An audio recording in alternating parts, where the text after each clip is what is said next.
Muri groupe ya Binza aho batwitse fuso yari itwaye ibyo kurya bya M23.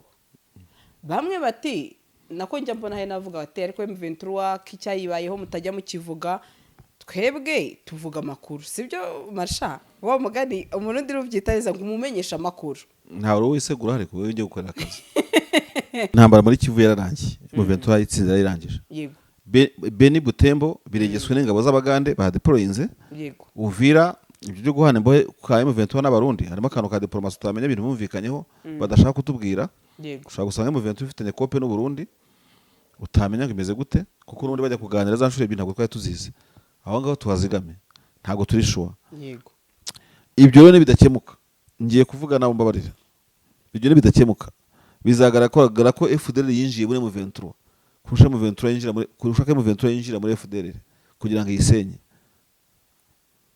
FDL n'umutwe ukomeye uzi ibintu by'igisirikare n'ubutasi ku rwego rwo hejuru niyo mpamvu rero bashobora kuza bakinjira mutwara sibo w'ikiwanja bakategurira igitero bakagishyira mu bikorwa bakazimira ntubabone ubwo redi bazabishyuye bakoze ibishoboka byose baramwigarurira kandi akomeza kuba ari ubaha amakuru baratambutse barinjiye gutyo ngewe hari amakuru nigeze kumva kwemera bigoye yuko hari umukomanda umwe muri zinyeshyamba wari ku ruhembe rw'imbere ushobora kuba yari afitanye connivance na FDLR ariko nyine nk'uwo ngo ntabwo namenya ngo ni ibiki harimo n'ibikabyo birumvikana abantu bavuga amakuru bakabye byinshi ibaze yari ukuri rero kuba ku front y'imbere kandi uri umuntu wa FDLR byaba ari ikibazo mu nyeshyamba ufitanye ngo ikene wabo na ba Omega niki bagiraga ibyo bapfana bya hafi niba ari abenda hamwe simbizi barongoye kurongora hamwe no kujya gute no gushaka nyine nabenda hamwe niko njye numva cya abasanzire hari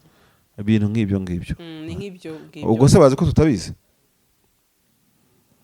bibaye ari ukuri byaba ari ikibazo ariko bibaye nanone atari propaganda amugana kuvuga ko mu ntambara mu propaganda nyinshi bibaye atari ukuri nabwo it's okay kuko mwese muri abantu so M23 nikore ikarita icaye ikarita ivuga ariko kuba kadatwinjiza muri niteke 14 tugezeho ni 13 none se bose jana kwijana tumaze kugira bakada ibihumbi jana ako yibwire ko hatabuze mu 5 saba FDLR bayinjiriye ihangaye nabo sibyo buriya mu gisirikare ntago kumena ibanga kuko uko igisirikare cyubatse kagwamo gute siyo ntambara yabereye ngabantu buretse gatonga 139 muri uku kwezi kwa Nyakanga ntago nawe buretse gatoya bajya kwandika iyo nkuru wansomeye y'abahema bishwe bari mu rusengero basaga ijana ejo muri komanda muri turi nkuko abayikoze babibwiye letazi nagende bandike muri komanda abaturage bishwe na Republika Demokarasi ya Kongo bave mu manjwe y'abaraporo adashinga M23 yica abaturage y'abahinzi ejo bundi Colonel Pascal Magana n'abaturage uri ngoma ari mu birere urumva aka karere kaberamo ubwicanyi bw'ikoma abahinzi 119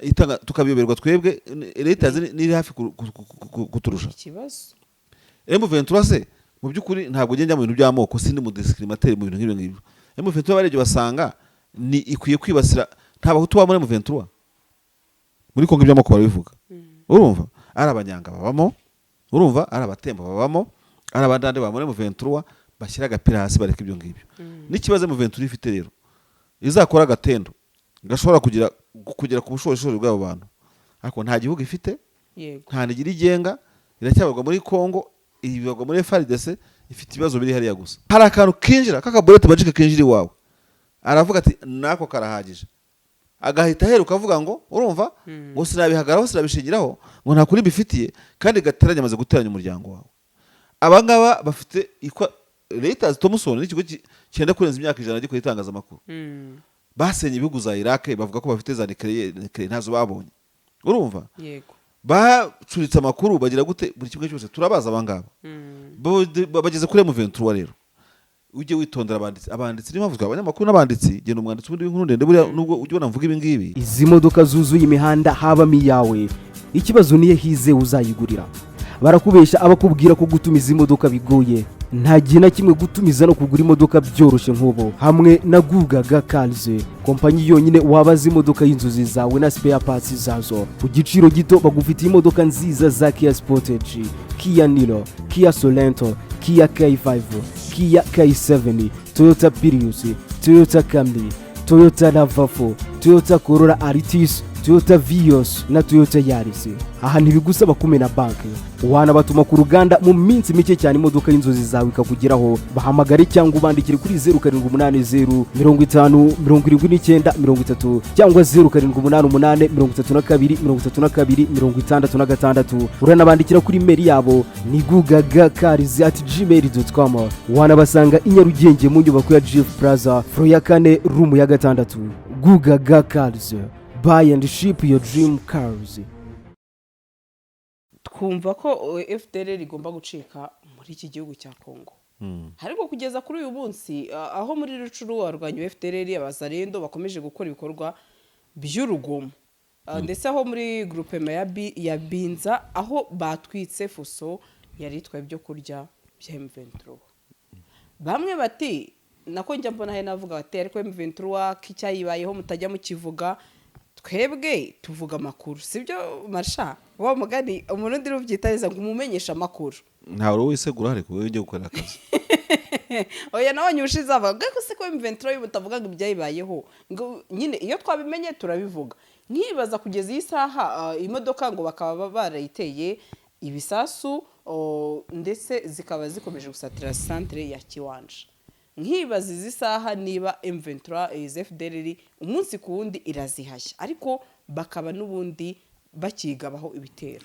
Intambara muri Kivu yararangiye, M23 yitsinda yarangije. Yego. Beni Butembo biregeswe n'ingabo z'Abagande badeployinze. Yego. Uvira ibyo byo guhana imbohe kwa M23 n'abarundi harimo akantu ka diplomasi tutamenya ibintu bumvikanyeho badashaka kutubwira. Yego. Ushaka gusanga M23 ifitanye kope n'u Burundi utamenya ngo imeze gute kuko n'undi bajya kuganira za nshure ibintu twari tuzize.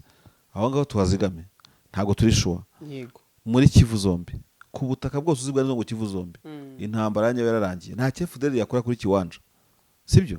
Kireka inyeshyamba ziyiretse ngo ihegere bayirangirize icyarimwe turimo kujyana. Iyi ntambara irimo imbaraga nyinshi, ntabwo intambara irimo bitwareje rira potopoto. Ibitero nk'ibyo ngibyo eva no muri Amerika Los Angeles bajya batwika amapine amagorofa agashya sibyo. Ibitero nk'ibyo ngibyo birashoboka mu gihugu cyo cyose. Ntabwo M23 izabira kwitaka ryose iyobora icyarimwe. Ifitemo abantu bashyigiranywe na FDLR, ifitemo abasogongeye bakonka amashereka ya FDLR igihe kinini cyane imyaka 25 ni myinshi, ntabwo irafunga imyaka ingahenzura ahantu hanini cyane nk'ariya. M23 bayihorere bashyire ku ruhande. Ibirimo kwibaho n'undi wese byamubaho. Nairobi yaratwiswe kuri ambassade n'ibyihebe, Dar es Salaam irashya, Kampala bihoramo. Urumva hano mu Rwanda higize kwa abantu baturitse ibisasu muri za ryari, abacengezi baraje ibisi nakubwira ubu ngubu byarahagaze. This is ntabwo ari igihe kiri enough kugira ngo utangire kujyanjinga M23 ko hatabaho escalimushe mu gace iyobora. Icyo ureba cyo gihe nk'umusesenguzi uravuga ngo wafata Kiwanja koko ukayimana n'umunota. Ese wanayifata sibyo. Yego. Gusa ikintu nyankeka kizavamo ikibazo ni igihe abantu bazakomeza kubwirwa ibipindira M23 na siyasa bakabica ku ruhande, hakazaza second wave yo guhangana na duyi wa ndani wahane M23 yafashe. Mwa abaturage ngo muri Rucuru mucumbikiye FDLR ikajya gutera abantu ibibombe, inyeshyamba siso wanyu sina nyokorome zizabaturitsa zizabereka ko zabasekeraga mbere ko zishobora kuzana plan B mukajya ku murongo mwabishaka mutabishaka. Kuko nta kintu izi FDLR zikora maybe zidafitanye convenience nande n'abaturage n'undore wese. Kandi ntambara barwanya ntibanishe M23. Ntabwo FDLR ya Kiwanja ya Binza yazanye imbunda ziruti za MONUSCO. Ntabwo ifite kata z'intambara ziruti za South Africa. Nta kintu ifite. Barakubiswe muri Tongo bararaswa ku rwego ruhagije sibyo. Barakubiswe mu kiba cy'ikibumba ntacyo babashije gukora. Nicyo mpera bavuga ngo intambara yagize gute yararangiye. Ikintu M23 ikomeje ikoma gushyiramo imbaraga nicyo bita contre espionnage, counter intelligence. Colonel Nzenzo ufite akazi, wa mugabo ufite akazi si yajyangirijwe nande n'amahano umwe Colonel Mahano umwe muri Sud Kivu Nyirango. Barano bafite akazi gakomeye mu bintu by'ubutasi kuko ubutasi nibwo bukorije bita contre espionnage, kuburiza ibintu bitari byabo. Iyo fuso bavamo M23 yagumye ko ifite uburinzi ntabwo nzi icyabiteye. Iba ari yabyo bari ikibazo ariko itari ni yayo nta fuso igomba guterwa ibisasu. M23 ni igerageze ku buryo contre espionnage igira imbaraga, ifite abakada yatangiye kwinjira mu baturage binjiramo kandi nibiyango ifata ibyemezo. Uyibona ka FDLR ye kubembereza abantu. FDLR yisize insenda bayitungiye agatoki ifata ijyane mu nzenze genda ifunga cyangwa ibacyure mu Rwanda. Yego. Sibyo?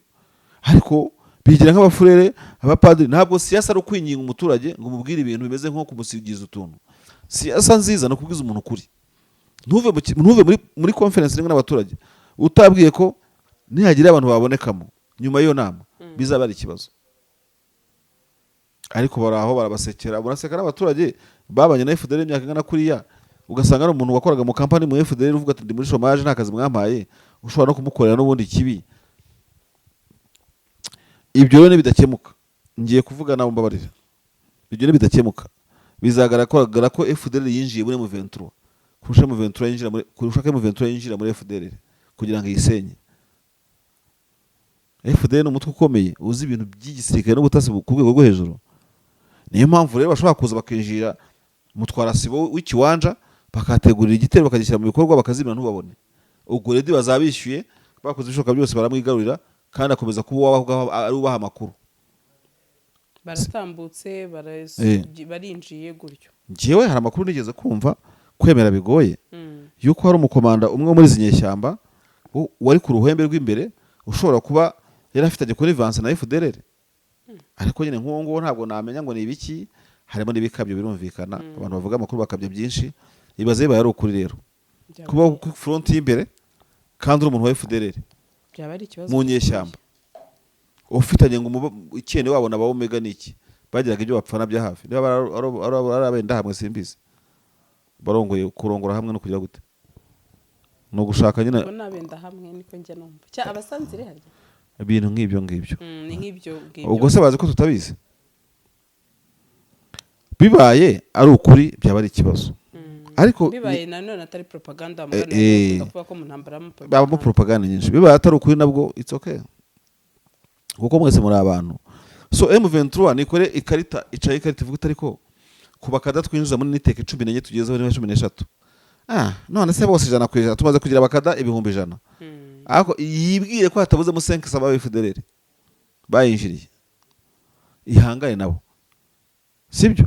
Buriya mu gisirikare ntago ari kumena ibanga kuko uko igisirikare cyubatse kigira ibyo bita ama joint cyangwa se ama groupe. Mu Gifaransa bavuga groupe, mu Cyongereza bakaba joints, amatsinda n'amashami y'igisirikare. Mu mashami ya gisirikare amashami bita J2 cyangwa J2 cyangwa J2 kubera ururimi umuntu akoresha biba bitandukanye. Ni rw'ubutasi. Wowe ubutasi rushobora gutata amakuru y'urugamba na adversaire, ariko none kwibanze rushobora no kwita tugarwa kugira ngo umenye ko nta kirayi kiboze kiri mu bindi gishobora kugira gute kubuza ibindi birayi. Iyo niko ni mankarate y'igisirikare iteye. So muri M23 biteye bite rero? Nibashyira imbaraga muri ibyo ngibyo, urumva? Be kwiringira umukada nekundi, urumva? Yego. Niko bimeze. Ukavuga uti nubwo uri umukada. Twebwe tukiri ku makosi turi abana, hari ukuntu waguvuga uti ndi kubona Sandrine muri section, ariko genda umushumba wa Sandrine ndamushinzwe. Yararwaye.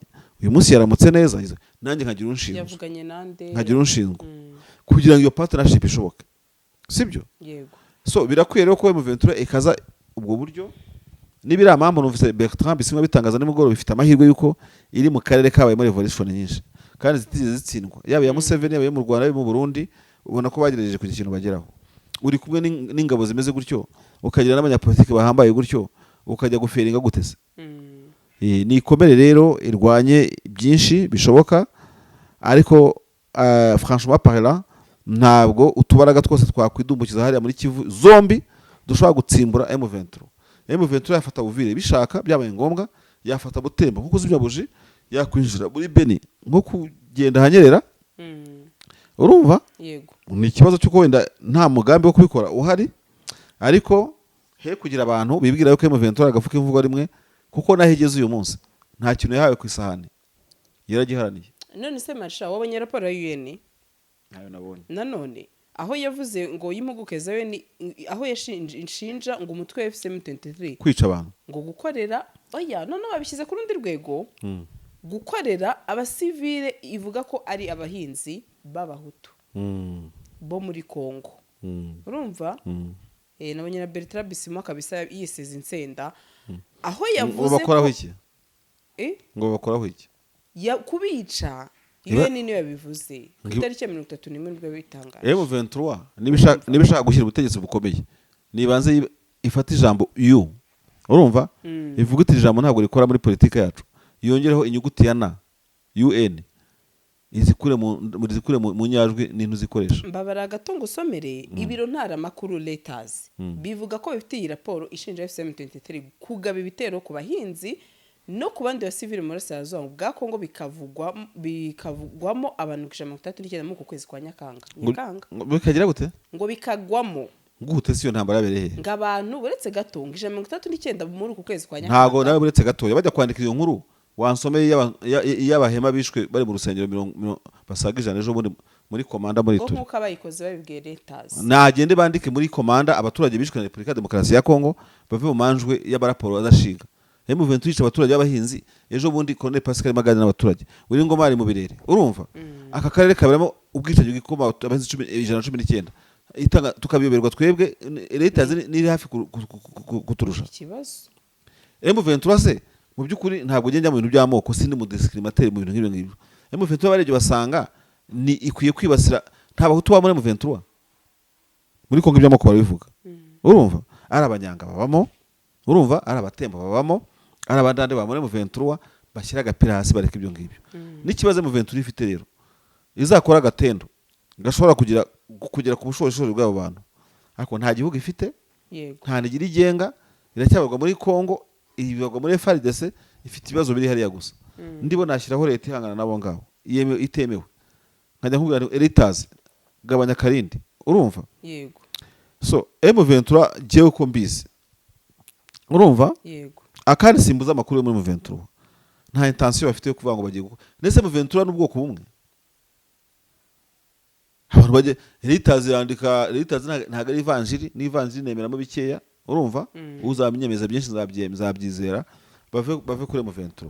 Igiti cyera imbuto nziza nicyo kiterwa n'amabandi, urumva nta mujura ari ubiduka ririmo imisumari cyangwa injanga ziraho ngaho zo Kwanda yishimiye, urumva bose bari iduka rimwe bizima.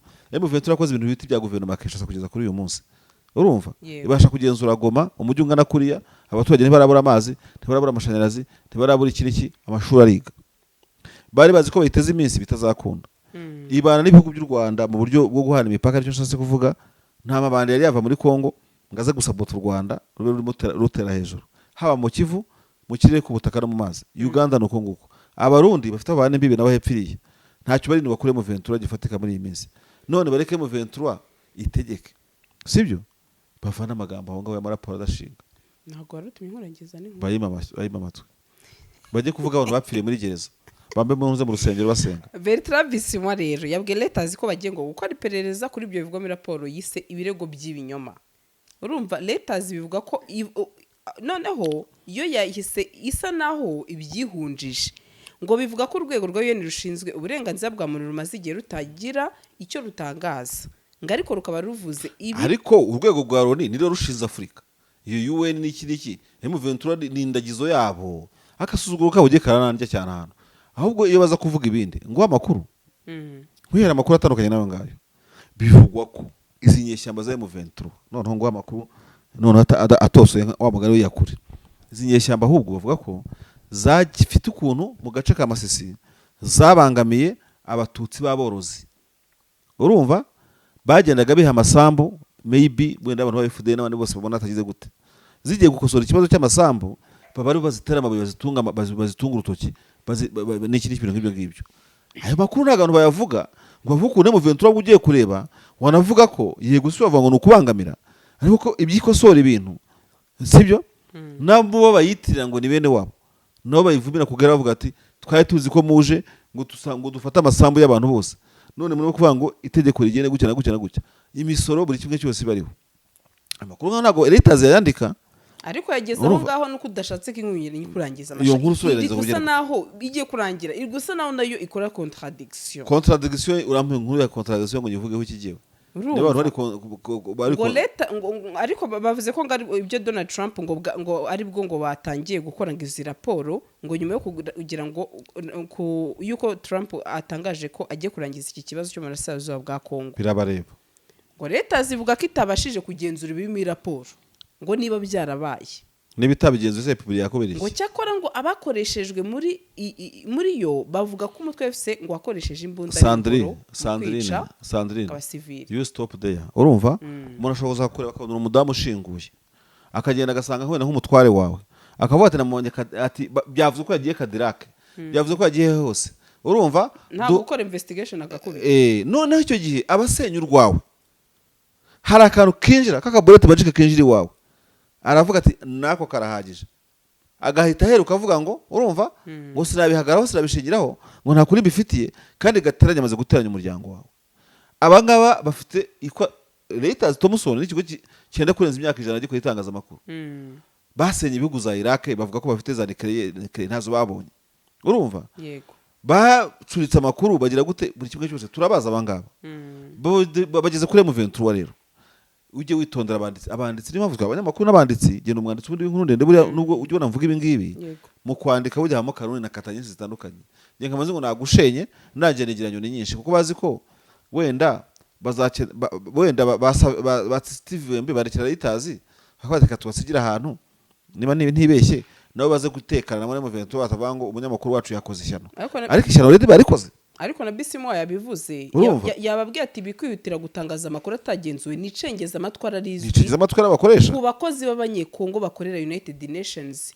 Joint Human Rights Office ngaho tekereza ati ikindi yongeyeho yavuze ko ibyo birego ni ibirego bidafite ukuri by'abanyekongo ariko za M23 yabaye kiwanja M23 yakicanga M23 ya Mushaki M23 hose ntabwo ibyo bintu yigeze bikora ni mu gace k'ubuhinzi urumva M23 yica abaturage we Kongo ibashaka bugize ikibazo ibigori byabo ni ibigura ikabigura abasirikare urumva amata yabo nibiyagura bakaguha abasirikare ni propaganda zirahonga gusa niba komeza kwishinga ibyo ngibyo bisimwa ntakigwa nabivuga ajya bareka burya agenda umuntu ujyamo ariko ibihugu byigiye kure ku maraporo bashyizeho ibiro bikora raporo zabyo M23 ntifite abaraporoteri nayo nikora raporo ishinje Reuters kubogama cyangwa kugira gute ariko abazungu bameze nk'abantu dutegeka duteze ngo bazasohora iki ubutaha bazakora iki ngiki kuki za M23 yo itagira team ya human right yandika ikora n'amaraporo kugira ngo iginanye muza ibintu nibi nayifite ntabwo raporo yayo twayibona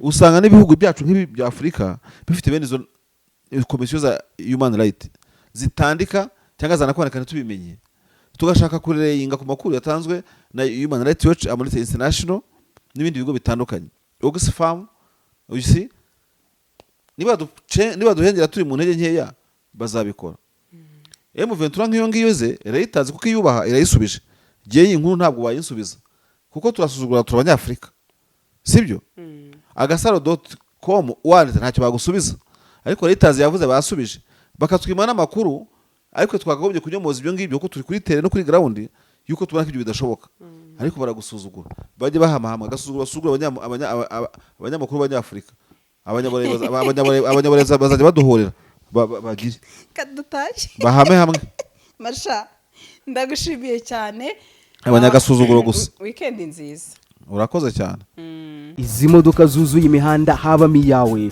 ikibazo niye hize uzayigurira barakubesha abakubwira ko gutumiza imodoka bigoye nta gihe na kimwe gutumiza no kugura imodoka byoroshye nk'ubu hamwe na Gugaga Cars kompanyi yonyine wabaza imodoka y'inzozi zawe na spare parts zazo ku giciro gito bagufitiye imodoka nziza za Kia Sportage, Kia Niro, Kia Sorento, Kia K5, Kia K7, Toyota Prius, Toyota Camry, Toyota RAV4, Toyota Corolla Altis, Toyota Vios na Toyota Yaris.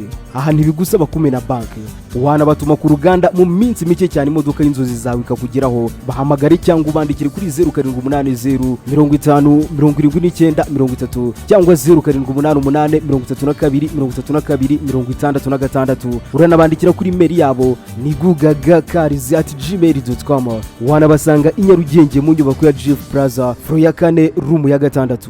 Gugaga Cars, buy and ship your dream cars.